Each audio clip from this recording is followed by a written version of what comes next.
Hello everyone and welcome to my channel. And today I'll be reading a multi-character exister by me. So let's get into it. Scaramouche. When you came over to where he was sitting in the garden, he had not really expected you in the first place. So, it's not really hard to say that all of this was a surprise, and he was not prepared for any of it. So of course, he was also not prepared for you to get so flirty with him and to start teasing him. And something led to another, and soon it meant that you were sitting on his lap and the two of you were making out. But no one else was around. It was a busy hour, and most people would be away, attending to their own business, and it would be just the two of you. No one else around to see you or notice what was going on. It would be alright. And that's why he felt like he was able to lose himself in the moment.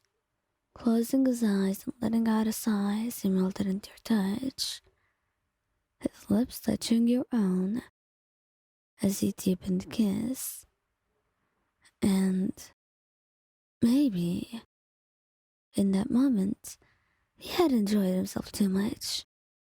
And he was completely forgetting of the possibility, although a low one, but still existent, of someone walking in on you, or rather just happening to see you as you were out in the open.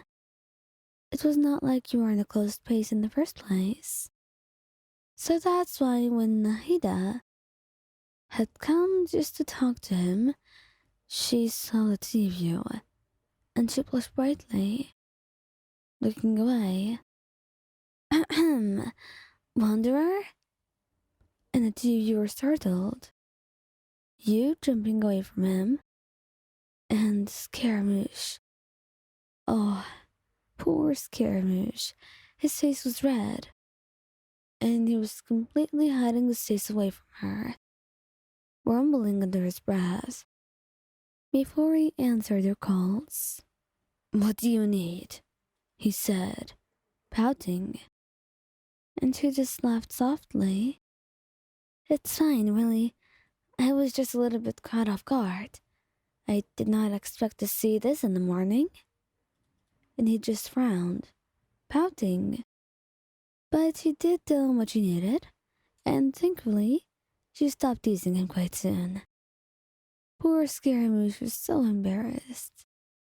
Lenny? Well. This was a predicament on its own.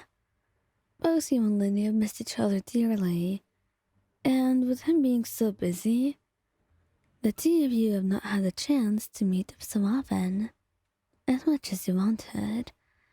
So, as soon as you got to it, things were rather more intense than they usually were.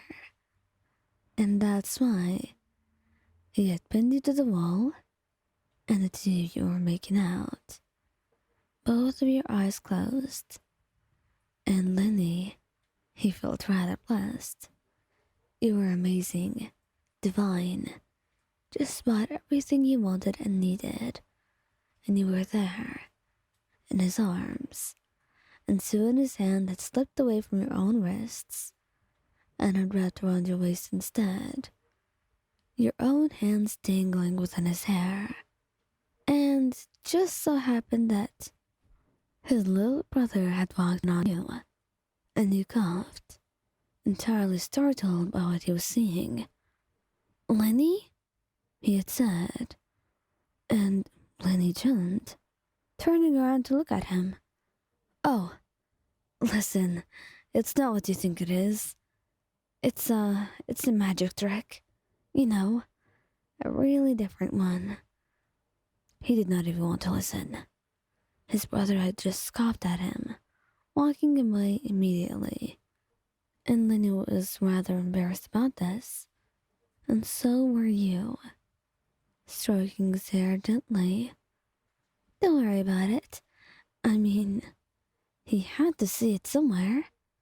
But I didn't want him to see us like this." I know. Me too. But don't worry so much. He won't even remember it later. And although Lenny had hoped so as well, he knows full well that he will not forget. Xiao.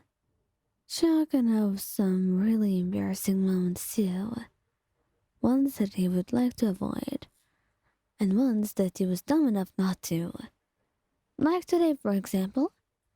All he simply wanted was just a chance to be able to love you and be with you in a way that was a lot more intimate than he was used to. He was very shy, and physical affection was really difficult for him. Not that I mean he hated it. In fact, it was so new to him. But discovering it with you it was wonderful. It was like seeing life in a whole new color. And he loved that. He loved being able to enjoy life in this new way. But I guess it was not always so easy. He didn't know what was so sad, and why he thought that making out with you behind a tree was a good idea. But it was on a mountain. Nobody would come here. Hardly anyone would ever come here. And it was quite early in the day, so anybody who was dumb enough to climb so high for no reason, well, they would not be doing that anytime soon. So, it was certain that nobody would interrupt you, and that's why he felt so free. His arms wrapped around you, and yours wrapped right back around him. The two of you lost in your own little world.